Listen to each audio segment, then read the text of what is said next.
नमस्कार फ्रेंड्स। तो आज हम एक नई क्लास लेकर आ चुके हैं जिसमें हम करने वाले हैं साइंस के अति महत्वपूर्ण प्रश्नों को। तो ये सभी आज के जो महत्वपूर्ण प्रश्न हैं वो टीसीएस के द्वारा विभिन्न परीक्षाओं में पूछे गए प्रीवियस ईयर के क्वेश्चन हैं, जिनमें से टीसीएस जो होता है लगातार इन क्वेश्चन को रिपीट भी करती रहती है। तो आज हम लगभग 300 से ज़्यादा इन प्रश्नों को सॉल्व करेंगे, जो आपकी तैयारी को और बेहतर बनाने में काफ़ी मददगार साबित होंगे। तो इससे पहले भी हमने एक मैराथन वीडियो डाला था जिसमें लगभग हमने 500 से ज़्यादा प्रश्नों को सॉल्व किए थे और वो सभी केमिस्ट्री से संबंधित थे। तो अगर वो वीडियो आपने नहीं देखा है तो ज़रूर आप हमारी प्लेलिस्ट में जाकर रसायन विज्ञान यानी केमिस्ट्री के प्रश्नों को सॉल्व ज़रूर कर लीजिएगा। तो आइए आज की क्लास प्रारंभ करते हैं और करते हैं साइंस के प्रश्नों को। तो पहला क्वेश्चन आता है, मनुष्य का पाचन प्रारंभ कहाँ से होता है? तो मनुष्य में जो पाचन प्रारंभ होता है वो मुख से होता है। जब दांतों के द्वारा भोजन को छोटे-छोटे टुकड़ों में बदला जाता है तो वहीं से क्या होता है, पाचन का प्रारंभ हो जाता है। अगला क्वेश्चन आता है, कसराएँ द्वारा कौन-सा रक्त प्रवाहित होता है? तो कसराएँ नहीं बल्कि सिराएँ यहाँ होना चाहिए था, टाइपिंग मिस्टेक है। सिराओं के द्वारा जो रक्त प्रवाहित होता है वो अशुद्ध रक्त होता है, जबकि धमनियों के द्वारा कौन-सा रक्त प्रवाहित होता है, वो शुद्ध रक्त। तो अशुद्ध रक्त शिराओं के द्वारा, जबकि शुद्ध रक्त जो है वो धमनी के द्वारा प्रवाहित होता है। रक्त में कौन सा रक्त प्रवाहित होता है? तो धमनी में कौन सा रक्त प्रवाहित होता है? तो धमनी में जो प्रवाहित रक्त है उसको है शुद्ध रक्त। शुद्ध रक्त से मतलब है जिसमें ऑक्सीजन शामिल होती है, O2 होता है, उसमें शुद्ध रक्त कहते हैं, जबकि जिसमें कार्बन डाइऑक्साइड मिक्स होता है उसे अशुद्ध रक्त की संज्ञा दी जाती है। अगला आता है कि कौन सा विटामिन जल में घुलनशील है? जल में घुलनशील विटामिन का नाम है बी और सी। विटामिन बी और सी जो है वो जल में घुलनशील है, जबकि ए, डी, ई और के चार विटामिन ऐसे हैं जो कि क्या है, वसा में घुलनशील होते हैं। तो इनको आपको याद रखना होगा। नेक्स्ट आते हैं, पोटेशियम का कार्य क्या होता है? पोटेशियम जो कि एक धातु है, इसका कार्य होता है यह हृदय की धड़कन एवं नाड़ी संकेत के कार्यों को नियंत्रित करने का कार्य करता है। तो आपसे ये जो क्वेश्चन जरूर पूछा जा सकता है कि हृदय की धड़कन एवं नाड़ी संकेत के कार्यों को नियंत्रित करने का कार्य किसका है? तो वो करता है पोटेशियम। आते हैं अगली स्लाइड में कि एनिलिडा समूह में कौन कौन से जीव आते हैं? तो एनिलिडा जो समूह है, ये जीवों को जो 5 किंगडम क्लासिफिकेशन है उसके अंतर्गत जब जीवों को बाँटा जाता है तो उसके अंतर्गत जो एनिलिडा समूह होता है, तो ये जो जल में या कि स्थल में जो रेंगने वाले जंतु होते हैं उनको शामिल किया गया है। जैसे कि ये रेप्टाइल वर्ग वाले जितने आते हैं, केचुआ हो गया, जोंक हो गया, ये सभी किस समूह के अंतर्गत आते हैं? ये आते हैं एनिलिडा समूह के अंतर्गत। नेक्स्ट आता है, आर्थ्रोपोडा समूह में कौन-कौन से जीव आते हैं? आर्थ्रोपोडा समूह के बारे में आप सबसे इम्पोर्टेंट फैक्ट याद रखिएगा कि ये सबसे बड़ा जीवों का समूह है। आर्थ्रोपोडा के अंतर्गत ही अधिकांश जीव सम्मिलित होते हैं। तो इनमें मुख्यतः वो कीट वर्ग के जीव सम्मिलित होते हैं, जैसे हो गया टिड्डा हो गया, मच्छर हो गया, खटमल हो गई, मक्खी। तो जो कीटों का एक वर्ग है उसे आर्थ्रोपोडा समूह के रूप में जाना जाता है। नेक्स्ट आता है मोलस्क समूह। मोलस्क समूह के अंतर्गत मुख्यतः कौन-कौन से जीव आते हैं? मोलस्क समूह के अंतर्गत आने वाले जीव वे होते हैं जिनके शरीर में छिद्र होते हैं, स्पंजनुमा जिनकी आकृति होती है, ऐसे जीवों को मोलस्क समूह के अंतर्गत रखा जाता है, मोलस्का समूह के अंतर्गत। तो वो जैसे है घोंघा है, सीपी है, तो ये सब किसके अंतर्गत आएँगे? ये आते हैं मोलस्का समूह के अंतर्गत। अगला आता है इकाइनोडर्मेटा समूह के अंतर्गत मुख्यतः कौन-कौन से जीव आते हैं? इकाइनोडर्मेटा के अंतर्गत आने वाले मुख्य जीव हैं, तारा मछली है, डेंडोबेटल स्टार है। तो ये मछली का एक जो समूह है, इसे ही एकाइनोडर्मेटा समूह के अंतर्गत शामिल किया जाता है। आते हैं अगली स्लाइड में। ग्लूकोज जब ऑक्सीजन की उपस्थिति में माइटोकॉन्ड्रिया से प्रतिक्रिया करता है तब क्या बनता है? ग्लूकोज जब ऑक्सीजन की उपस्थिति में माइटोकॉन्ड्रिया से प्रतिक्रिया करता है तो वो बनाता है लैक्टिक अम्ल। नेक्स्ट आता है, ग्लूकोज जब ऑक्सीजन की उपस्थिति में बायो रिड्यूस किया जाता है तब क्या बनता है? जब ऑक्सीजन की उपस्थिति में बायो रिड्यूस करता है तो उसमें कार्बन डाइऑक्साइड और जल का निर्माण होता है। CO2 और H2O का निर्माण कब होता है? जब ग्लूकोज जब ऑक्सीजन की उपस्थिति में बायो रिड्यूस करता है। अगला क्वेश्चन आता है, एनिलिडा वर्ग के जो जंतु हैं उनमें उत्सर्जन मुख्यतः किस अंग के द्वारा होता है? तो ये नेफ्रीडिया के द्वारा होता है। तो नेफ्रीडिया आपको याद रखना होगा कि जितने भी एनिलिडा समूह के अंतर्गत आते हैं, जैसे इनमें प्रमुख है केचुआ है, जोंक है, ये जो जंतु हैं इनका जो मुख्य उत्सर्जक अंग होगा वो होता है नेफ्रीडिया। नेक्स्ट आता है मूत्र का पीएच वैल्यू क्या होती है, तो मूत्र का जो पीएच वैल्यू है, पैमाना होता है, वो होता है 6। मूत्र किस पीएच वैल्यू के अंतर्गत किस में आएगा, ये आता है एसिडिक। 7 से जितने भी कम वैल्यू के होते हैं उन्हें किस में काउंट किया जाता है, एसिडिक के। तो मूत्र का पीएच वैल्यू होता है 6। नेक्स्ट आता है बाह्य एवं अंतःस्रावी दोनों प्रकार की ग्रंथियां कहाँ स्थित होती हैं, तो बाह्य एवं अंतःस्रावित जो दोनों प्रकार की ग्रंथियां होती है वो है अग्नाशय। अग्नाशय एकमात्र ऐसी ग्रंथि है जो बाह्य और अंतःस्रावी दोनों का कार्य करती है। आते हैं अगले पॉइंट की ओर। तो अगला क्वेश्चन है कि पीयूष ग्रंथि या पिट्यूटरी ग्रंथि को किस अन्य नाम से जाना जाता है। तो पीयूष ग्रंथि ये क्या है, हमारे मस्तिष्क में स्थित होती है, इसे ही मास्टर ग्रंथि के नाम से जाना जाता है, क्योंकि यह क्या होती है कि यह लगभग 10 से ज्यादा हार्मोनों का सिक्रीशन करती है, जो कि मानव शरीर के नियंत्रण में सबसे प्रभावी जो इसकी भूमिका होती है। इसी कारण इसे क्या कहा जाता है, पीयूष ग्रंथि के नाम से जाना जाता है। यह मटर की आकृति के समान होती है और यह मस्तिष्क में स्थित होती है। अगला आता है ध्रुवीकरण बल को आप सामान्य लंबाई पर वापस लौटने के लिए लगने वाले बल को क्या कहते हैं, तो ध्रुवीकरण बल को आप सामान्य लंबाई पर वापस लौटने के लिए लगने वाला जो बल होता है उसे प्रत्यायन बल कहा जाता है। अगला आता है पौधों के लिए सबसे अच्छा उर्वरक कौन है। पर पौधों के लिए जो सबसे बेहतर उर्वरक के रूप में जाना जाता है तो उसे है कंपोस्ट, जो कि जैविक खाद। जैविक खाद जो है पौधों के लिए सबसे अच्छा उर्वरक के रूप में कार्य करता है। अगला आता है पेट्रोलियम किस प्रकार की चट्टानों में पाया जाता है, तो पेट्रोलियम जो होता है अवसादी चट्टानों में पाया जाता है। तो कभी भी क्वेश्चन अगर पूछा जाए कि पेट्रोलियम हो गया, कोयला, ये किन चट्टानों में पाए जाते हैं, तो पेट्रोलियम और कोयला जो हैं वे अवसादी चट्टानों में पाए जाते हैं। जबकि हीरा के बारे में अगर पूछा जाए तो हीरा पाया जाता है अग्नेय चट्टानों में। चट्टानें कितनी होती हैं, 3 प्रकार की होती हैं, अग्नेय, अवसादी और कायांतरित। तो अवसादी चट्टानों में पाया जाने वाला प्रमुख तत्व क्या है, वो है पेट्रोलियम। अगला आता है गुब्बारों को उड़ाने के लिए काम में लाई जाने वाली गैस कौन सी है। गुब्बारों के उड़ाने के लिए जो काम में लाई जाने वाली गैस है वो है हीलियम। हीलियम का परमाणु क्रमांक 2 होता है और इसका परमाणु भार 4 होता है। अगला और ये आती है अ, समूह 18 के अंतर्गत अक्रिय गैसों के समूह में यह शामिल है। अगला आता है डीडीटी का उपयोग किस रूप में किया जाता है। डीडीटी का जो उपयोग है वो कीटनाशी के रूप में किया जाता है। नेक्स्ट आते हैं एथेनॉल के अत्यधिक सेवन से कौन सा अंग प्रभावित होता है। एथेनॉल जो कि शराब में पाया जाता है मुख्य रूप से, तो ये जो इसके अधिक सेवन से जो हमारा शरीर का यकृत होता है, लीवर, वो खराब हो जाता है और वो प्रभावित होता है। नेक्स्ट आता है आग लगने तथा फैलने की स्थिति में जोखिम की संभावना कितनी होती है। आग लगने तथा फैलने की स्थिति में जोखिम की जो संभावना है ये इसकी जो दर होती है वो उच्च होती है। लोहे का महत्वपूर्ण स्रोत कौन सा है।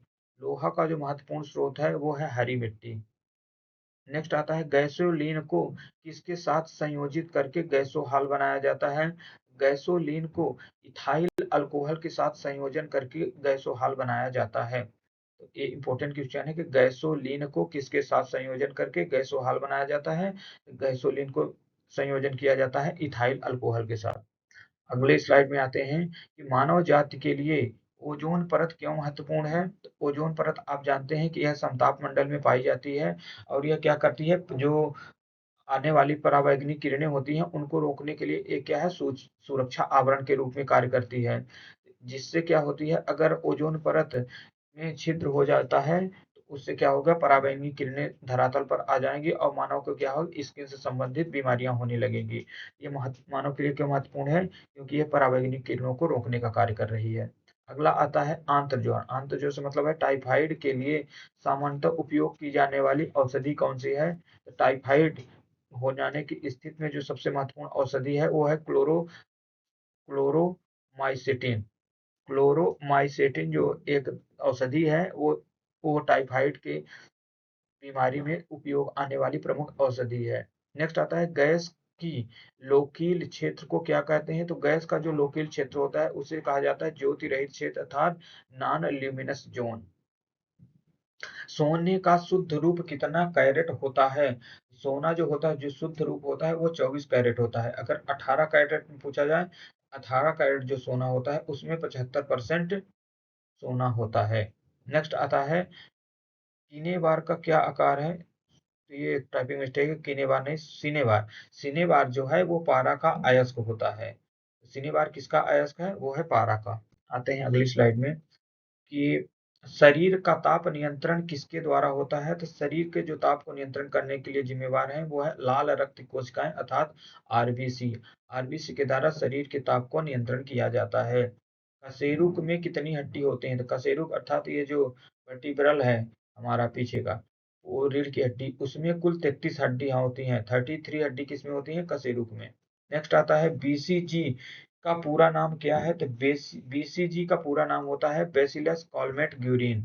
बीसीजी का फुल फॉर्म कई बार परीक्षाओं में पूछा जा चुका है, तो इसका नाम याद रखना होगा कि बैसिलस कॉलमेट ग्यूरिन जो है बीसीजी का पूरा नाम है। नेक्स्ट आता है एथलीट फुट नामक रोग किसके कारण होता है? तो एथलीट फुट नामक जो बीमारी है ये कवक फंगस के द्वारा होने वाली प्रमुख एक बीमारी होती है। नेक्स्ट आता है दमा नामक रोग किसके द्वारा होता है? दमा अर्थात अस्थमा। अस्थमा नामक रोग है जो वो भी फंगस के द्वारा होता है। तो एथलीट फुट और अस्थमा दोनों बीमारी किसके कारण हो रही है? तो ये होता है फंगस अर्थात कवक के द्वारा होता है। नेक्स्ट आता है फाइलेरिया नामक रोग किसके कारण होता है?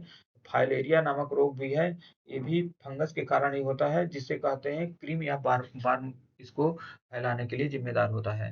नेक्स्ट आता है जब एक वस्तु का घनत्व दुगनी हो जाती है तो उसका घनत्व क्या होगा? बढ़ जाएगा।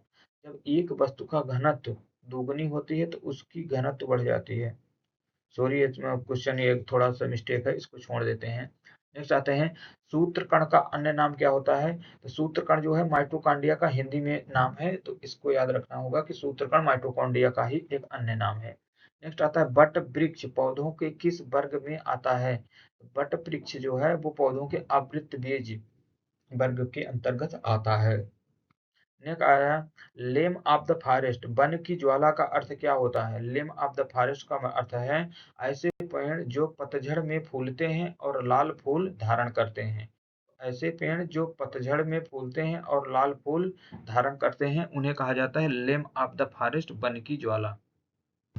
आते हैं अगले पेनिसिलिन किसके द्वारा बनाया गया? तो पेनिसिलिन किससे बनाया गया? तो पेनिसिलिन किससे बनाया गया? ये बनाया गया था एक फंगस कवक से, जबकि पेनिसिलिन को बनाया था अलेक्जेंडर फ्लेमिंग ने। नेक्स्ट आता है लाइकेन को दो जीवों का संघ कहा जाता है। लाइकेन में क्या होता है? दो जीवों के मिलने से बनता है। तो ये किससे मिलकर बनता है? कवक और शैवाल के जो परस्पर संबंध के द्वारा निर्मित होता है। कौन? ये होता है लाइकेन। नेक्स्ट आया आमतौर पर रोटी ब्रेड बेकरी में काम में लाए जाने वाले एगार बिंदी बिंदी से प्राप्त होता है। एगार क्या होता है? एक शैवाल होता है जिसके द्वारा रोटी ब्रेड और बेकरी उद्योग में इसको क्या करते हैं? यूज में लाया जाता है। नेक्स्ट आया लौंग किससे प्राप्त होती है? तो लौंग जो प्राप्त होती है पुष्पकली के द्वारा लौंग प्राप्त होती है। नेक्स्ट आया अनशन या उपवास की स्थिति में शरीर में सक्रिय रूप से ग्लूकोज या ग्लाइकोजन बनने की प्रक्रिया का नाम क्या है? अनशन या उपवास की स्थिति में शरीर में सक्रिय रूप से ग्लूकोज या ग्लाइकोजन जो बनने की प्रक्रिया का नाम है वो नाम है ग्लूकोजेनेसिस। ग्लूकोजेनेसिस क्या है? ग्लूकोज या ग्लाइकोजन बनने की प्रक्रिया का नाम है। अगला आ जाता है बीजाणु। बी बीजीवाणुओं में पाए जाने वाले कौन सा यौगिक है जिसमें भरपूर मात्रा में फास्फोरस पाया जाता है? तो बीजाणुओं में जो पाया जाने वाला यौगिक है वो है न्यूक्लिक। नेक्स्ट आता है भारत में केन्याई अनुसंधान केंद्र कहाँ है? केन्याई अनुसंधान केंद्र कटक उड़ीसा। सॉरी केन्याई नहीं होगा, ये होगा चावल अनुसंधान केंद्र। भारत में जो चावल यानी कि धान अनुसंधान केंद्र है वो कटक उड़ीसा में अब स्थित है। नेक्स्ट आता है किस वैज्ञानिक को प्रकाशीय विश्लेषण का कार्य करने के लिए नोबेल पुरस्कार मिला था? प्रकाशीय विश्लेषण का कार्य करने के लिए नोबेल पुरस्कार जिन्हें है वो मिला है मैमन को। किस पदार्थ के संश्लेषण में थकावट पैदा होती है? तो जब शरीर में लैक्टिक अम्ल का संश्लेषण होता है तो हमारे शरीर में क्या होती है? थकावट उत्पन्न होने लगती है। इसीलिए जब मांसपेशियों में लैक्टिक अम्ल इकट्ठा हो जाता है और उस पदार्थ संश्लेषित हो जाता है तभी क्या होता है? हमारे पैरों में दर्द होने लगता है और थकावट पैदा होती है। आते हैं अगले स्लाइड में कि मनुष्य में लाल रक्त कोशिकाओं का जीवन काल कितना होता है? तो मनुष्य में लाल रक्त कोशिकाओं अर्थात आरबीसी का जो जीवन काल है वह 120 डेज का होता है, जबकि डब्ल्यूबीसी का जो कार्यकाल होता है वो 3 से 4 दिन का मात्र होता है। नेक्स्ट आता है आरबीसी का निर्माण कहाँ होता है? तो आरबीसी का जो निर्माण है वो होता है बैन मैरो अर्थात अस्थि मज्जा में होता है। नेक्स्ट आता है कशेरुक को ऑक्सीकरण के लिए फेफड़ों तक किसके द्वारा लाया जाता है? कशे कशेरु रक्त को ऑक्सीकरण के लिए फेफड़े तक लाए जाने के लिए है जो है फुफ्फुस धमनी अर्थात एरोटा वेन। नेक्स्ट आता है कृत्रिम गुर्दा किस प्रक्रिया द्वारा कार्य करता है? तो जो कृत्रिम किडनी होती है वो कार्य करती है डायलिसिस की प्रक्रिया अर्थात अपोहन की प्रक्रिया पर कार्य करती है। नेक्स्ट आया कि एक व्याधि की आंखों का रंग काला, नीला या भूरा उत्पन्न पिगमेंट पर आकर्षित है। ये है आइरिस। आंख में जो काला किसी किसी का होता है, किसी के काला होता है, किसी के नीला या भूरा कलर होता है, तो ये किस कारण से होता है? तो जो आंख में आइरिस पाया जाता है उसमें पिगमेंट के कारण ऐसा होता है कि किसमें किस कलर का पिगमेंट है उसी कलर की उसकी आंख हो जाती है। अगली स्लाइड में आते हैं। जब आंख में नीला चश्मा लगाया जाता है तो कौन सा क्षेत्र गुलाबी हो जाता है? तो वो है नेत्र श्लेष्मा। नेत्र श्लेष्मल जो पार्ट होता है वो नीला दिखाई देने लगता है। नेक्स्ट आता है बच्चों के दूध पीते समय स्तनों में दूध का निष्कासन किसकी मदद से होता है? तो जो दूध पीते समय स्तनों में दूध का निष्कासन होता है वो ऑक्सीटोसिन हार्मोन के स्रावन के कारण होता है। अगला आता है निषेचन सामान्यतः कहाँ होता है? तो निषेचन होता है फैलोपियन ट्यूब में अर्थात डिंब नलिका में होता है। नेक्स्ट आता है कृत्रिम वीर्यीकरण के उद्देश्य से वृषभ वीर्य को किसमें संचित किया जाता है? तो वृषभ के वीर्य को संचित करने के लिए जो प्रयोग किया जाता है वो द्रव नाइट्रोजन का उपयोग किया जाता है। नेक्स्ट क्वेश्चन आता है कि किस पौधे में पुष्प सबसे बड़ा होता है? किस पौधे का पुष्प सबसे बड़ा होता है? तो जो रैफलेसिया है, रैफलेसिया का पुष्प जो है दुनिया में सबसे बड़ा पुष्प होता है। नेक्स्ट आते हैं किसी वृक्ष की आयु कैसे पता चलती है? तो किसी वृक्ष की अगर उम्र पता करनी हो तो उसकी जो बलयें होती हैं उनको अगर काउंट कर लिया जाए तो उन्हीं के द्वारा किसी वृक्ष की आयु या उम्र को पता लगाया जा सकता है। नेक्स्ट आता है जल जीवन विज्ञान। हाइड्रोकल्चर क्या है? तो हाइड्रोकल्चर से मतलब है कि ऐसे पौधे जिनको धरातल पर नहीं उगाया जाता बल्कि उनके लिए मिट्टी की आवश्यकता नहीं पड़ती। ऐसे पौधे जो जल में उगाए जाते हैं उन्हें हाइड्रोकल्चर कहा जाता है। नेक्स्ट आता है किस वैज्ञानिक को आनुवांशिकी का पिता कहा जाता है? तो ग्रेगर मेंडल जिन्होंने मटर के बीज में अपने परीक्षण किए थे इन्हें ही आनुवांशिकी का पिता कहा जाता है। फादर ऑफ जेनेटिक्स के नाम से जाने जाते हैं। नेक्स्ट आया कि किसी किसी बच्चे का कलंक का निर्माण किसके द्वारा होता है? किसी सॉरी इसमें क्वेश्चन ऐसा होना चाहिए था किसी किसी भी बच्चे में जो लिंग का निर्धारण है वो किसके द्वारा होता है? तो लिंग के निर्धारण के लिए जो सबसे जिम्मेदार है वो है पिता के गुणसूत्र। पिता के गुणसूत्रों से क्या होगा? बच्चे का लिंग का निर्धारण किया जाता है। नेक्स्ट आता है मनुष्यों में गुणसूत्रों की संख्या कितनी है? तो मनुष्य के अंदर जो पाए जाने वाले गुणसूत्रों की संख्या है वो है 23। 23 के 2 जोड़े होते हैं यानी 46। 23 प्लस 23 होते हैं। नेक्स्ट आते हैं ज्यादातर मछलियां जल में क्यों नहीं डूबती हैं? तो ज्यादातर मछलियां जो जल में ना डूबने का कारण है कि उनके उनमें पाया जाता है स्विम ब्लैडर। स्विम ब्लैडर के कारण जो है मछलियां जल में नहीं डूबती हैं। नेक्स्ट आया कि बीबी धानक का पहला कणिका किसने स्थलीय रूप में अलग किया? तो ये स्थलीय रूप से अलग करने का कार्य किया W.M. स्टेनली। ग्रेगर मेंडल ने किस पौधे पर सोकर आनुवंशिकी का प्रतिपादन किया? तो ये किए मटर के पौधे में। ग्रेगर मेंडल ने अभी मैंने बताया था ग्रेगर मेंडल ने मटर के पौधे में अपने क्या किए? आनुवंशिकी का परीक्षण किए थे। नेक्स्ट आते हैं अगली स्लाइड में कि अफीम जो एक पौधे से उत्पाद है यह किससे प्राप्त होता है? तो अफीम जो एक पौधे का उत्पाद है ये प्राप्त होता है सूखे लेटेक्स से। जो सूखे लेटेक्स होते हैं उन्हीं से अफीम को एक पौधे से प्राप्त किए जाते हैं। नेक्स्ट आते हैं मवेशियों में बाझपन रोग के कारण क्या होता है? तो मवेशियों में जो बाझपन रोग होने का कारण है वो है बेंग रोग। नेक्स्ट आता है अल्कोहल पीने वाले लोग किसका संक्रमण के कारण मरते हैं? अल्कोहल पीने वाले लोग जो है लीवर इन्हें सिरोसिस रोग हो जाता है। जो यकृत होता है लीवर होता है वो क्या होता है? डैमेज होने लगता है, लीवर खराब हो जाता है अल्कोहल पीने के कारण।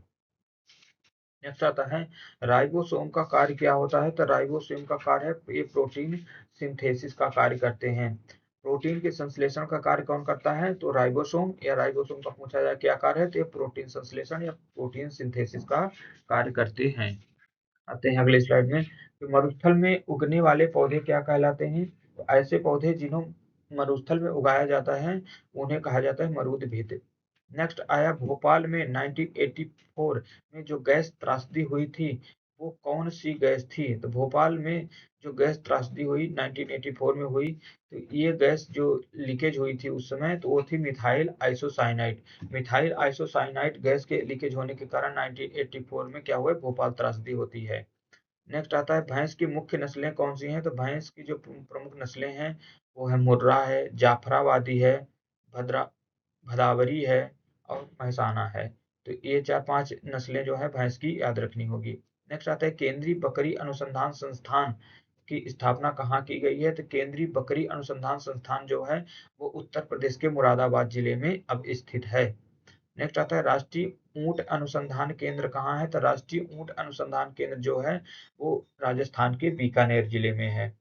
नेक्स्ट आता है दालचीनी कहाँ से प्राप्त होती है। तो दालचीनी प्राप्त होती है वृक्षों के छाल से। आते हैं अगली स्लाइड में।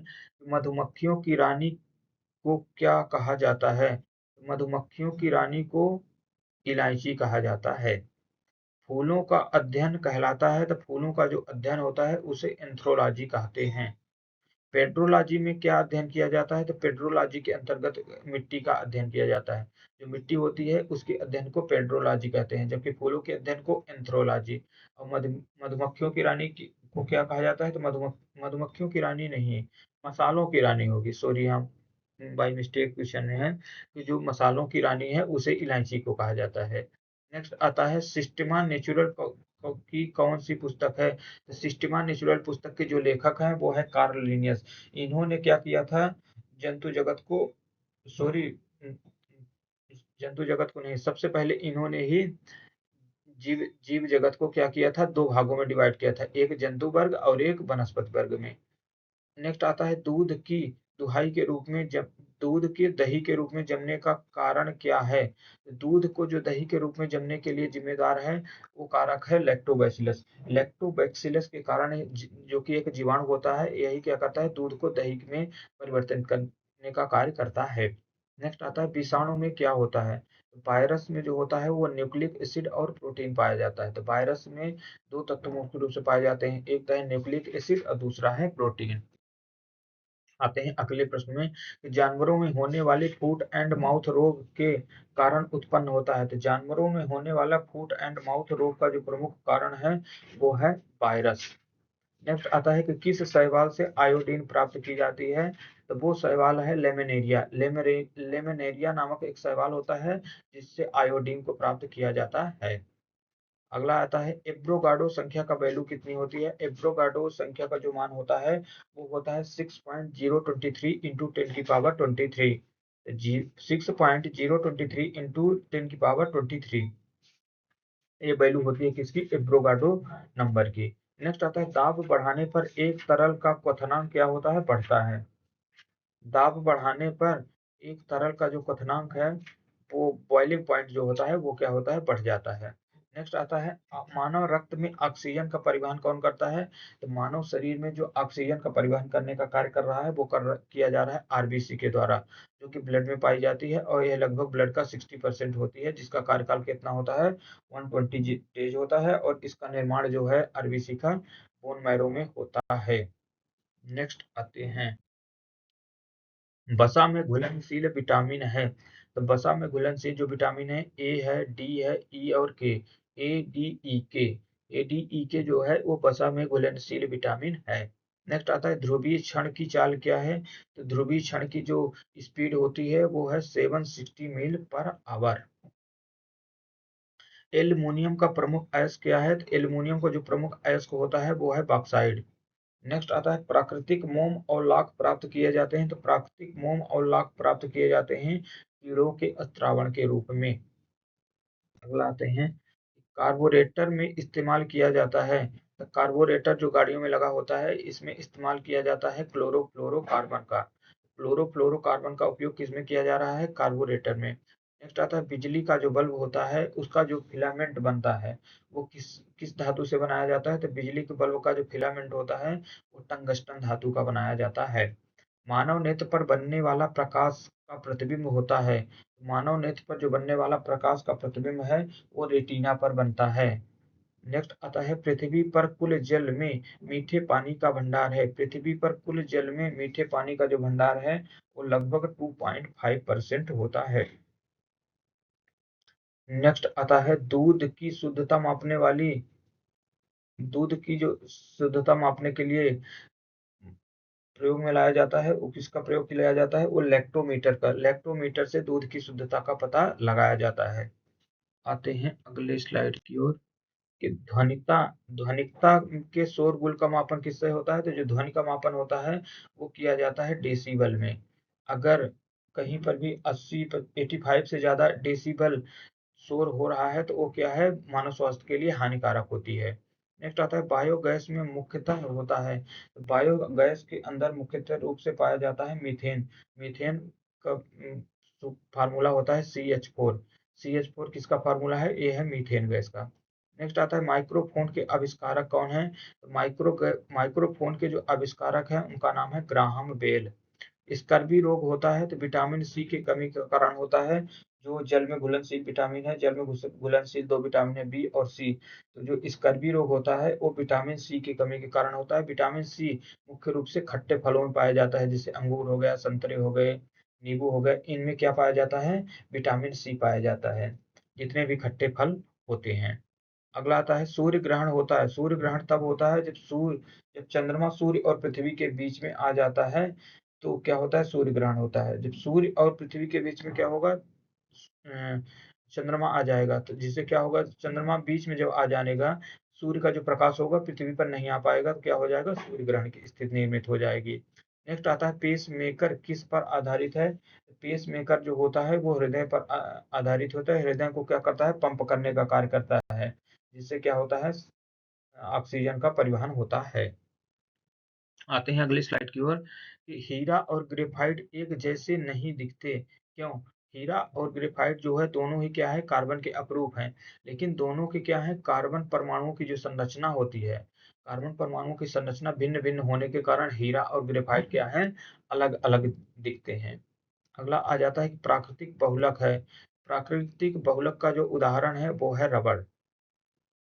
अगला आ जाता है कच्चे फलों को कृत्रिम तरीके से पकाने के लिए किसका प्रयोग किया जाता है? तो कच्चे फल जैसे केले, आम, इन सबको जो पकाने में प्रयोग किया जाता है वो प्रयोग किया जाता है एथिलीन गैस का। एथिलीन गैस के द्वारा ही कृत्रिम फलों को क्या किया जाता है? कृत्रिम तरीके से पकाया जाता है। कच्चे फलों को कृत्रिम तरीके से पकाया जाता है। आते हैं अगले स्लाइड में द्रव्यमान का एसआई मात्रक होता है। तो द्रव्यमान का जो एसआई मात्रक है वो है किलोग्राम। नेक्स्ट आता है पौधे और जीवों के स्थानांतरण के अध्ययन का नाम क्या है? बायोजियोग्राफी। बायोजियोग्राफी जो है पौधों और जीवों के स्थानांतरण के अध्ययन का नाम है। नेक्स्ट आ जाता है ग्रह मंडल का सबसे बड़ा ग्रह कौन सा होता है? तो ग्रह मंडल का जो सबसे बड़ा ग्रह है उसका नाम है बृहस्पति। बृहस्पति ग्रह क्या है? ब्रह्मांड में सबसे बड़ा ग्रह है। अगला आता है प्रोटीन का सबसे बड़ा स्रोत क्या होता है? तो प्रोटीन के सबसे बड़े जो सोर्स हैं, सबसे बड़ा सोर्स अगर कहीं प्रोटीन पाया जाता है तो वो है सोयाबीन। और सोयाबीन के बाद जो दूसरा सबसे बड़ा स्रोत है तो वो है मशरूम। सोयाबीन और मशरूम प्रोटीन के सबसे बड़े सोर्स होते हैं। अगला आता है अंतरिक्ष यात्री को अंतरिक्ष लगता है। तो अंतरिक्ष यात्री जो होते हैं उनको अंतरिक्ष ब्लैक कलर में दिखाई पड़ता है, अर्थात काला। अगला आ जाता है रक्त दबाव को मापने के लिए प्रयोग किया जाता है। तो रक्त दबाव ब्लड प्रेशर को जो मापने में प्रयोग किया जाता है वो किया जाता है स्फेग्नोमैनोमीटर को।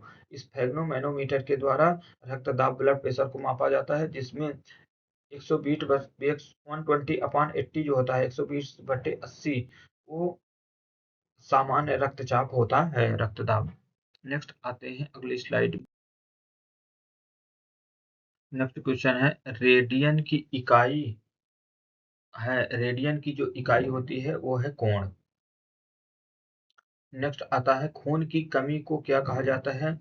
जब शरीर में ब्लड की कमी हो जाती है तो ऐसे उस स्थिति में एनीमिया रोग होता है। तो खून की कमी को क्या कहा जाता है? एनीमिया कहा जाता है। नेक्स्ट आता है भारी जल शब्द की विशेषता क्या है? तो भारी जल शब्द से जो अभिप्राय है वो है D2O से, D2O अर्थात ड्यूटेरियम ऑक्साइड। नेक्स्ट आता है विटामिन जो आंखों के लिए अच्छा होता है, तो विटामिन ए जो है वो आंखों से संबंधित होता है, तो विटामिन ए आंखों के लिए जो अच्छा होता है उसे रेटिनॉल कहा जाता है। विटामिन ए का जो रासायनिक नाम है वो भी क्या है? रेटिनॉल है। नेक्स्ट आता है कोबाल्ट पाया जाता है। कोबाल्ट जो धातु पाई जाती है वो मुख्य रूप से पाई जाती है विटामिन B12 में। विटामिन B12 में कोबाल्ट पाया जाता है। अगला आता है आवेश की मात्रा का मापदंड क्या है? आवेश की मात्रा का जो प्रमुख मापदंड होता है वो है एम्पियर। नेक्स्ट है डायनामाइट में मुख्य रूप से क्या पाया जाता है? तो डायनामाइट में मुख्य रूप से पाया जाता है वो है नाइट्रोग्लिसरीन। नाइट्रोग्लिसरीन किसमें पाया जाता है? मुख्य रूप से डायनामाइट में पाया जाता है। आते हैं अगली स्लाइड में। शरीर में एनीमिया रोग उत्पन्न होता है। शरीर में एनीमिया रोग होने का प्रमुख जो कारण है वो है आयरन की कमी। अर्थात जब आयरन की कमी हो जाती है शरीर में उस दौरान एनीमिया रोग हो जाता है। और आयरन के लिए जो प्रमुख सोर्स हैं वो हैं हरी सब्जियां, पत्तेदार सब्जियां और फल फ्रूट। नेक्स्ट आते हैं नींबू में पाया जाने वाला अम्ल कौन सा है? तो नींबू में जो पाया जाता है प्रमुख अम्ल पाया जाता है वो है साइट्रिक अम्ल। साइट्रिक अम्ल मुख्य रूप से किसमें पाया जाता है? तो नींबू में पाया जाता है, संतरों में पाया जाता है। नेक्स्ट आता है कि और इमली में कौन सा अम्ल पाया जाता है? तो इमली इमली में पाया जाता है सिट्रिक अम्ल। जो कि सिरके में क्या होता है? सिरके में पाया जाता है एसिटिक अम्ल।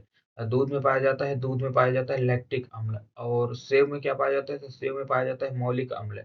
तो इस तरह से क्या है, अम्लों को भी याद रखना होगा आपको। नेक्स्ट है वायुमंडलीय हवा का मुख्य घटक है। तो वायुमंडलीय हवा का जो मुख्य घटक होता है वो है नाइट्रोजन, जो कि 78% पूरे ब्रह्मांड में पाई जाती है। किसमें? वायुमंडल में। नेक्स्ट आता और 21% है ऑक्सीजन। नेक्स्ट है गैसोलीन बनता है। तो गैसोलीन जो बनता है वो पेट्रोल और एथेनॉल के मिश्रण से बनाया जाता है।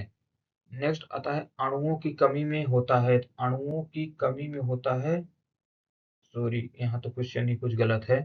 अणुओं की कमी तो नहीं होगा यहाँ। आते हैं अगले क्वेश्चन में। कार्बन के दो मुख्य रूप क्या होते हैं?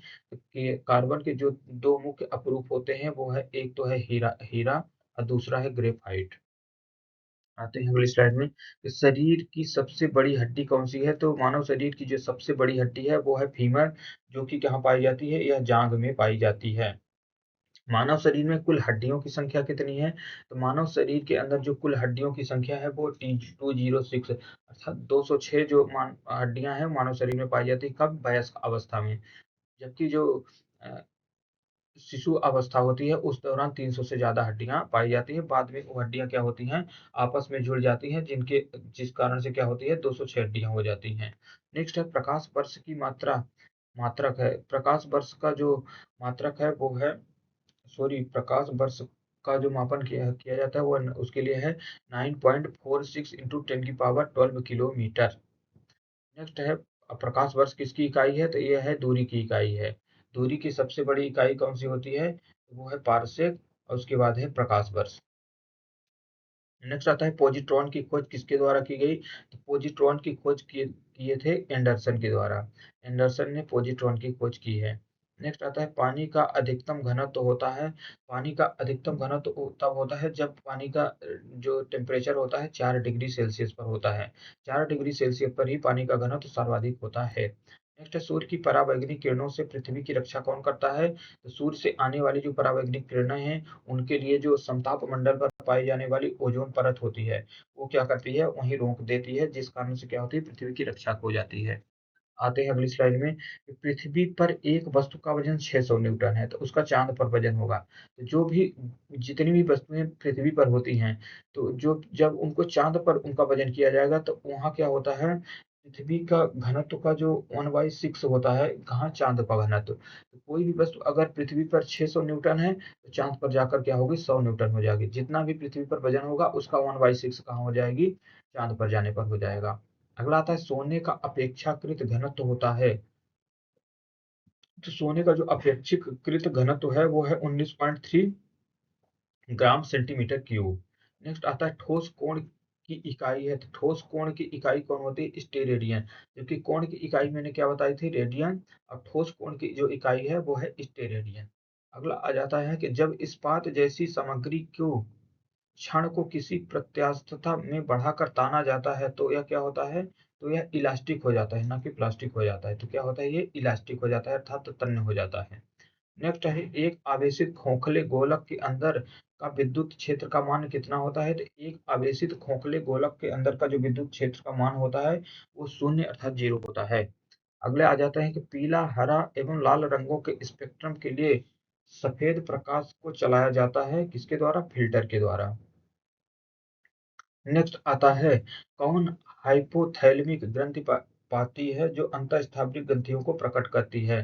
जो हाइपोथैलेमिक ग्रंथि है और अंतःस्रावी ग्रंथियों को प्रकट करती है तो ये है पीयूष ग्रंथि। पीयूष ग्रंथि क्या है? यह एक मास्टर ग्रंथि होती है जो कि कहाँ मस्तिष्क में पाई जाती है।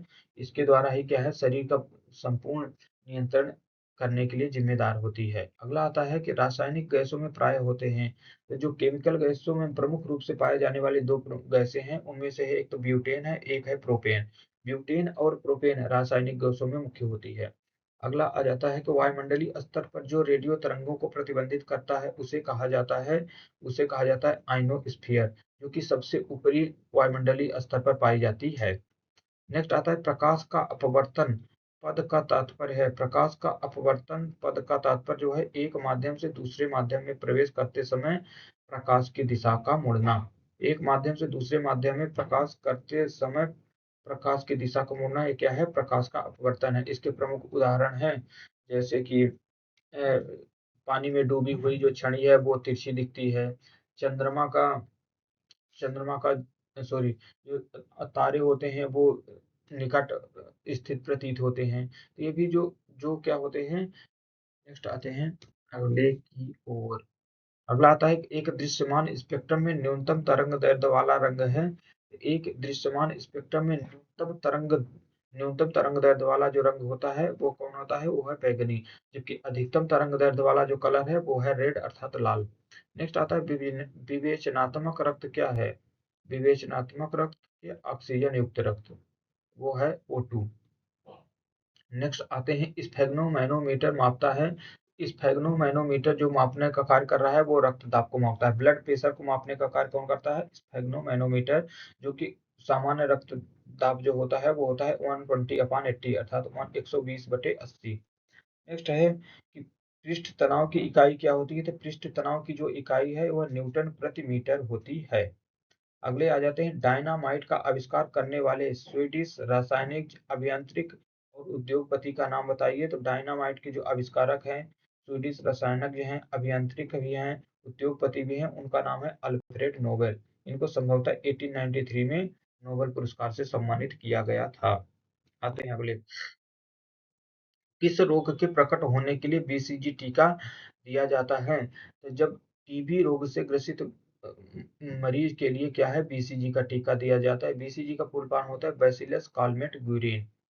अगला आता है कि गणना में सहायक गणितीय तत्व के रूप में लघुगणक की कल्पना करने की तो गणना में सहायक गणितीय तत्व के रूप में लघुगणक की कल्पना किए थे। तो लघुगणक की कल्पना किए हैं जॉन नेपियर। अगला आ जाता है रेडियोधर्मिता की जो खोज कर रहे हैं वो है हेनरी बेकुरल।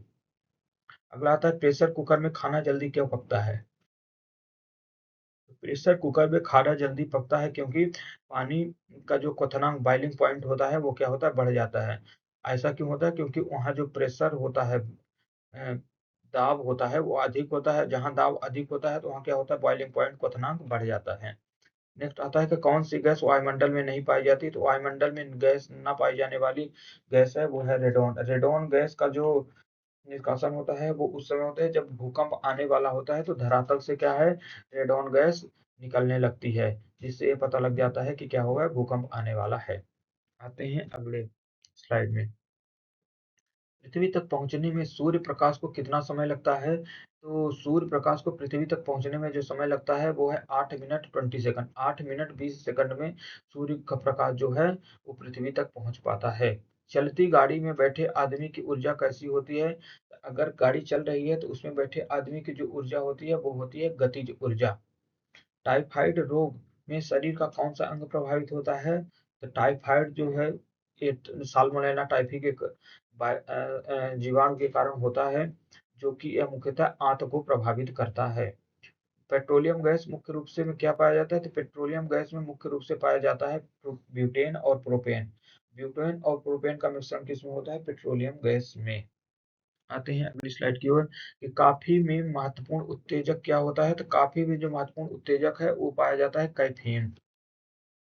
हाइग्रोमीटर में क्या मापा जाता है? तो हाइग्रोमीटर जो मापने का यंत्र है वो है अपेक्षित आर्द्रता को, अपेक्षित आर्द्रता मापी जाती है हाइग्रोमीटर के द्वारा। नेक्स्ट आता है एक उच्च स्तरीय प्रोग्राम है। एक उच्च स्तरीय प्रोग्राम जो होता है उच्च स्तरीय भाषा में लिखे हुए प्रोग्राम को मशीनी भाषा में क्या करता है? रूपांतरण करने का कार्य करता है। नेक्स्ट आता है शून्य में स्वतंत्र रूप से गिरने वाली वस्तुओं का वर्गीकरण क्या होता है? तो शून्य में स्वतंत्र रूप से जो गिरने वाली वस्तुएं होती हैं वो समान होती हैं। नेक्स्ट क्वेश्चन आता है प्रकाश विज्ञान में पौधे कौन सी गैस का अवशोषण करते हैं? तो प्रकाश विज्ञान में जो पौधे होते हैं वो कार्बन डाइऑक्साइड गैस का अवशोषण करते हैं, जबकि ऑक्सीजन गैस को क्या करते हैं? वो छोड़ते हैं। नेक्स्ट आते हैं खींची हुई निचों में मात्रा ऊर्जा निहित होती है। तो ये क्वेश्चन तो थोड़ी सी मिस्टेक लग रही है, इसको नेक्स्ट क्वेश्चन में आ जाते हैं। किसी भी स्थिर वस्तु की स्थिति तथा दिशा में तब तक कोई परिवर्तन नहीं होता जब तक उसमें कोई बाहरी बल नहीं लगाया जाता। तो ये कहा है न्यूटन को जो गति का पहला नियम होता है कि अगर कोई वस्तु अगर गति कर रही है तो वो गति में रहेगी, अगर कोई वस्तु स्थिर है तो स्थिर रहेगी तब तक जब तक कि उसमें कोई बाह्य बल कार्य नहीं करता है। नेक्स्ट आ जाता है कि जब एक चलती वस्तु की गति दोगुनी हो जाती है तो उसकी गतिज ऊर्जा कितनी बढ़ेगी? जब किसी वस्तु की गति को दोगुना कर दिया जाएगा तो जो उसमें निहित गतिज ऊर्जा होती है वो 4 गुना तक बढ़ जाएगी। नेक्स्ट आता है मात्रा की इकाई क्या होती है? तो मात्रा की जो यूनिट है वो है किलोग्राम। अगला आता है नाड़ी गति द्वारा डॉक्टर ज्ञात करता है। तो नाड़ी गति जो है इसके द्वारा डॉक्टर जो है हृदय की धड़कन की ज्ञात करते हैं। आते हैं अगले में 1 किलोग्राम वस्तु का वजन कितना होता है? तो 1 किलोग्राम वस्तु का वजन 9.8 न्यूटन होता है। एक्सरे के स्रोत हैं तो एक्सरे का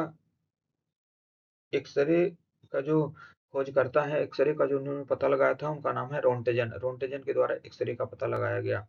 नेक्स्ट है नाड़ी गति द्वारा डॉक्टर ज्ञात करता है। तो नाड़ी गति के द्वारा डॉक्टर क्या ज्ञात करते हैं? हृदय की धड़कन का पता लगाते हैं। नाड़ी स्पंदन मापने का यंत्र कौन नाड़ी स्पंदन मापने का यंत्र कौन सा है? नेक्स्ट ये क्वेश्चन में कुछ मिस्टेक लग रही है। नेक्स्ट आते हैं एक्स किरणें पार नहीं कर पाती। तो एक्स किरणें जो होती हैं वो एसिड अम्लों को पार नहीं कर पाती हैं। नेक्स्ट आ जाते हैं ए आई की इकाई में लेने की संधि को क्या कहते हैं? डायोप्टर। डायोप्टर तो क्या है? ये लेंस की क्या है? यूनिट होती है, इकाई होती है।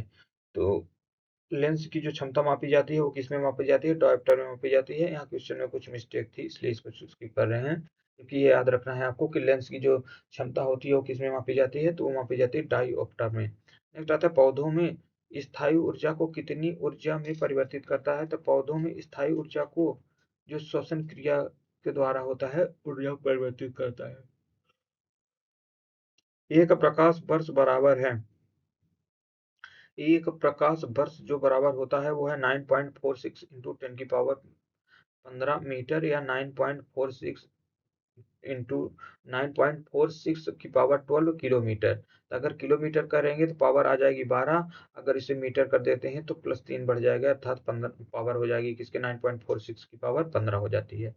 नेक्स्ट आता है मानव शरीर में क्रोमोसोम्स की संख्या कितनी होती है? तो मानव शरीर में जो क्रोमोसोम की संख्या गुणसूत्रों की संख्या है वो 23 जोड़े हैं और ये कुल संख्या हो जाती है 46। नेक्स्ट है मैनोमीटर का उपयोग किया जाता है। तो मैनोमीटर का उपयोग किया जाता है दाब मापने के लिए। दाब मापने में किसका उपयोग किया जाता है? मैनोमीटर में। नेक्स्ट आता है हाइड्रोजन में सबसे प्रभावशाली ऑक्सीकरण करता है। हाइड्रोजन में सबसे प्रभावशाली ऑक्सीकरण करता है वो है फ्लोरीन। नेक्स्ट आता है शून्य में स्वतंत्र रूप से गिरने वाली वस्तुओं का वर्गीकरण क्या होता है? अगर कोई वस्तु शून्य में गिर रही है तो उन जितनी भी वस्तुएं एक साथ शून्य में गिरेंगी उन सब का क्या होगा? जो लगने वाला समय होता है वो समान ही होता है। नेक्स्ट आता है खाद्य ऊर्जा कितनी कैलोरी के द्वारा प्रदर्शित की जाती है? तो खाद्य ऊर्जा को जो प्रदर्शित करने के मापन इकाई है वो है क्या है? कैलोरी है। नेक्स्ट आता है ओजोन परत रक्षा करती है, तो ओजोन परत किसकी रक्षा कर रही है? सूर्य से आने वाली पराबैंगनी किरणों को से पृथ्वी में रहने वाले जीव जंतुओं की रक्षा करती है। एक वस्तु का जड़त्व किन्हें निर्धारित करता है? तो एक वस्तु का जो जड़त्व है वो उसके द्रव्यमान को निर्धारित करता है। अगला आ जाता है फैराडे की इकाई क्या है? तो फैराडे की इकाई होती है धारिता। नेक्स्ट आते हैं कौन सी बीमारी बैक्टीरिया के संक्रमण के कारण होती है? तो वो है डिप्थीरिया। डिप्थीरिया जो है जीवाणु जनित होने वाली रोग होता है। नेक्स्ट आता है रक्त समूह में कौन सा विशिष्ट है? रक्त समूहों में जो बी ग्रुप होता है वो एक विशिष्ट होता है। नेक्स्ट मानव के हृदय की सामान्य स्पंदन गति प्रति मिनट होती है। तो मानव की जो हृदय की धड़कन होती है 1 मिनट में 72 बार होती है। अगला आ जाता है जिसकी कमी में व्याधियों को नामांकित रोग हो जाता है वो है आयोडीन। नेक्स्ट है मानव आंख का करेक्टर मोतियाबिंद में जीवन की क्या लंबाई होती है? तो वह लेंस की ऊपर की अदृश्यता। नेक्स्ट है कौन मानव शरीर का विभाविक कोलेस्ट्रॉल बनाने वाला स्थान है? तो वो है लीवर अर्थात यकृत। मनुष्य का सामान्य शरीर ताप क्या होता है? 37 डिग्री सेल्सियस। मनुष्य का सामान्य शरीर ताप क्या होता है? 37 डिग्री सेल्सियस होता है। कौन मानव शरीर का कोलेस्ट्रॉल बनाने वाला स्थान है? तो वो है लीवर अर्थात यकृत। मानव आंख का करेक्टर मोतियाबिंदु में जीवन की क्या लंबाई होती है? तो लेंस के ऊपर अदृश्यता। नेक्स्ट आ जाते हैं चूना पत्थर बिंदी बिंदी की चट्टानें हैं। चूना पत्थर जो होता है वो एक तरह की अवसादी चट्टानें होती हैं। एक एजीजी जनरेटर में मुख्यतः होता है तो एक एजीजी जनरेटर में मुख्य रूप से आमेर कुंडली, क्षेत्रीय रबड़ और स्लीपर रिंग और ब्रश होते हैं। नेक्स्ट आता है हवा में ध्वनि का वेग कितना होता है? तो हवा में ध्वनि का वेग जो होता है 332 मीटर पर सेकंड। नेक्स्ट आता है ब्लीचिंग पाउडर का आणविक सूत्र क्या होता है? ब्लीचिंग पाउडर का जो आणविक सूत्र है वो है CaOCl2। नेक्स्ट आया कौन सी रंग द्रव्य को अधिकतम दृश्यता देखता है? तो अधिकतम दृश्यता को देने का कार्य कर रहा है वो है पीला कलर। पीला कलर जो है अधिकतम दृश्यता देता है। नेक्स्ट आते हैं क्लोरोफॉर्म बनाने के लिए क्या उपयोग में लाया जाता है? तो क्लोरोफॉर्म को बनाने के लिए जो उपयोग में लाया जाता है उसमें लाया जाता है एथिलीन को। नेक्स्ट आता है चांदी का रासायनिक प्रतीक क्या है? चांदी का जो रासायनिक प्रतीक होता है वो है एजी। सोने का होता है एयू और एजी चांदी और सोने का रासायनिक प्रतीक होते हैं। जितनी ऊंची आवाज उतनी ही ऊंची होगी उसकी आवृत्ति। आवाज जितनी भी ऊंची होगी तो उसकी आवृत्ति जो होगी उतनी ही ऊंची होती जाएगी। नेक्स्ट है विकिरण तरंगों में लंबाई वाली किरणें हैं। तो विकिरण तरंगों में जो अधिक लंबाई की किरणें होती हैं उन्हें गामा किरण कहा जाता है। नेक्स्ट आया कैंसर के इलाज में केमोथेरेपी का उपयोग किया जाता है। तो कैंसर के इलाज में केमोथेरेपी का उपयोग किया जाता है कैंसर के इलाज के लिए। नेक्स्ट आता है हाइलोजन का आंख पर प्रहार करती है। तो हाइलोजन गैस जो आंख पर प्रहार करती है तो वो है ब्रोमीन।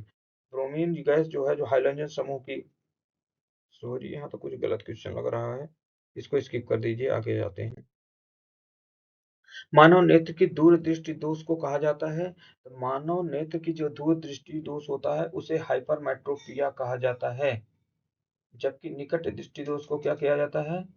हाइपरमेट्रोपिया तो दूरदृष्टि हो गया और निकट दृष्टि के दोष के लिए किया जाता है हमें भी याद नहीं आ रहा। नेक्स्ट आते हैं एक रूप चुंबकीय क्षेत्र में बल की रेखाएं आपस में होती हैं समानांतर होती हैं। नेक्स्ट है कौन से गैसों के अणुओं में बाहरी कक्षा में कितने इलेक्ट्रॉन होते हैं? तो होते हैं 8। नेक्स्ट है एक चलती हुई कार और एक रेल इंजन दोनों में ऊर्जा होती है।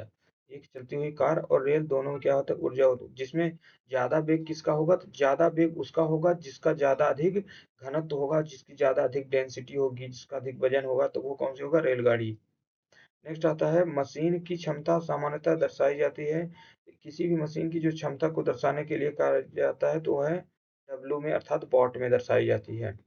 नेक्स्ट है कितने तापमान पर सेंटीग्रेड और फ़ारेनहाइट पैमाने समान वैल्यू समान हो जाता है? तो -40 डिग्री सेल्सियस।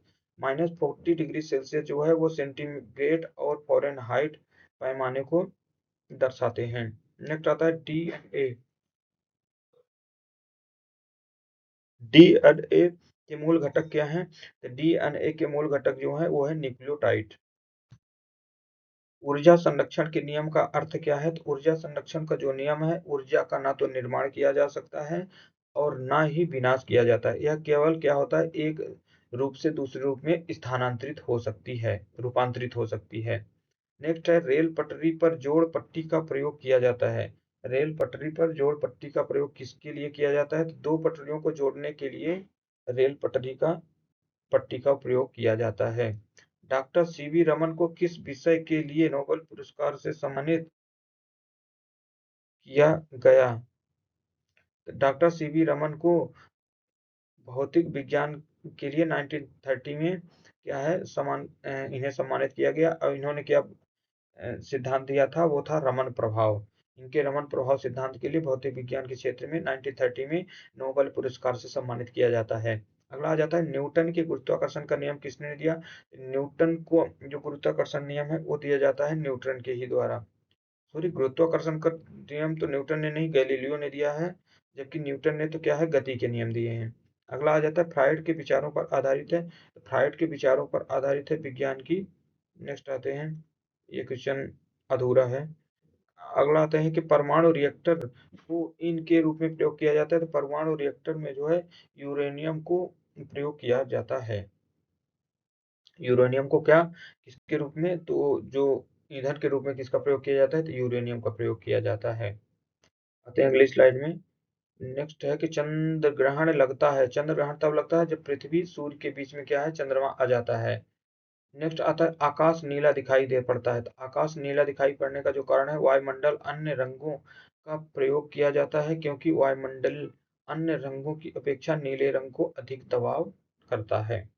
यातायात संकेतों में लाल रंग का प्रयोग किया जाता है, क्योंकि लाल रंग का जो तरंग दैर्ध्य होता है वो सबसे लंबा होता है, जबकि बैंगनी रंग का जो तरंग दैर्ध्य है वो सबसे कम होता है। नेक्स्ट है मृदुक विज्ञान अर्थात मिट्टी विज्ञान का क्या अध्ययन है? इसमें मृदा का अध्ययन किया जाता है। नेक्स्ट है न्यूटन के गति के द्वितीय नियम को व्याख्यात प्राप्त होता है। तो न्यूटन की गति का जो दूसरा नियम है, यह बल को परिभाषित करता है। अगला और ये संभवतः अंतिम स्लाइड हो जाती है, जिसमें क्वेश्चन को कर लेते हैं कि एक कूलम्ब आवेश बराबर होता है 6.25 10 की पावर 18 इलेक्ट्रॉन। अगला आता है कि बिंदी बिंदी के कारण आकाश नीला दिखाई देता है। तो आकाश को नीला दिखाई देने का जो प्रमुख कारण है वो है प्रकाश का प्रकीर्णन। नेक्स्ट आता है धारिता का एसआई मात्रक क्या होता है? तो धारिता का जो एसआई मात्रक है, स्टैंडर्ड यूनिट है, वो है फैराडे। नेक्स्ट आता है पराश्रव्य ध्वनि की आवृत्ति कितनी होती है? तो पराश्रव्य ध्वनि की जो आवृत्ति है वो है 20,000 हर्ट्ज। नेक्स्ट आता है 100 वाट 250 वोल्ट का बल्ब होकर प्रवाहमान धारा कितना है? Next 4 ampere. नेक्स्ट है दाब की इकाई दाब की इकाई का जो वैल्यू है वो है ml की पावर 1 t-2। नेक्स्ट आता है रॉकेट की किरण के आधार पर कार्य करता है। तो रॉकेट की जो किरण है वो रेखीय संवेग के सिद्धांत पर कार्य करती है। नेक्स्ट है 1 किलोवाट घंटा बराबर होता है। तो 1 किलोवाट जो घंटा होता है वो 1 यूनिट के बराबर होता है। तो thanks for watching the video. आप सब ऐसे ही लगातार वीडियो देखते रहें। आज की क्लास यहीं समाप्त होती है। अब हम आ जाएंगे एक नया नेक्स्ट डे, एक नई क्लास लेकर आएंगे, जिसमें हम 500 से ज़्यादा फिर अगले वीडियो में हम प्रश्नों को सॉल्व करेंगे। तब तक के लिए आप सभी को बहुत बहुत धन्यवाद।